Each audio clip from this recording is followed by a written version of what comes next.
ସର୍ବପ୍ରଥମେ ଆମେ ଚାଲିଲୁ ତପନ ଭାଇଙ୍କର ପିତାମାତା ଆଶୀର୍ବାଦ ମୂର୍ତ୍ତି ସେଣ୍ଟରକୁ। ଆଉ ସେଠି ଯାଇ ଦେଖିଲୁ ଆମ ମୂର୍ତ୍ତିଟି ସମ୍ପୂର୍ଣ୍ଣ ଭାବରେ ପ୍ରସ୍ତୁତ ହେଇଯାଇଥିଲା। ସକାଳୁ ସକାଳୁ ଗଣେଶ ବାହାରି ପଡ଼ିଲେ। ନାଚିନ୍ଦା ଯିବେ ବୋଲି ମୂଷିକକୁ ପାଖକୁ ଡାକିଲେ। ଆଜି ପରା ହେଉଛି ଗଣେଶ ପୂଜା ଦିନ। ଆନନ୍ଦରେ ନାଚୁଥିଲା ମୂଷିକର ମନ। କେତେ ଖୁସିରେ ମୂଷିକ ସଜ ହେଉଥିଲା। ଡାକ ଶୁଣି ପ୍ରଭୁଙ୍କ ପାଖକୁ ଆସିଲା। କହିଲା, ପ୍ରଭୁ ଡାକିଲ କାହିଁକି? କ'ଣ କିଛି ଅସୁବିଧା ହେଲା କି? କହିଲେ, ପ୍ରଭୁ ବାହାରିବା ଚାଲ, ଯେତେ ଶୀଘ୍ର ଯିବା ଏଠୁ ସେତେ ହେବ ଭଲ। ସନ୍ଦେହ କରି ମୂଷିକ ଦେଲା ପଦେ କହି ଟାଣି ଦେଇଛ କି ପ୍ରଭୁ ପିତାଙ୍କ ଗଞ୍ଜେଇ? ଧୂପକାଠି ବାସ୍ନା ନାହିଁ, ଖାଲି ଅଠା ଅଠା।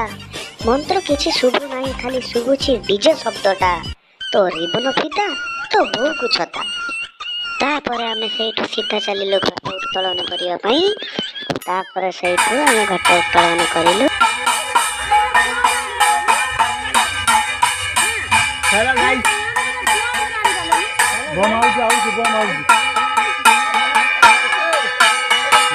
झूल रे झूल रे झूल रे हो झूल रे झूल कुनु मुनु गणेश मोर झूल फदुंग फदुंग डेगी नाची झूल।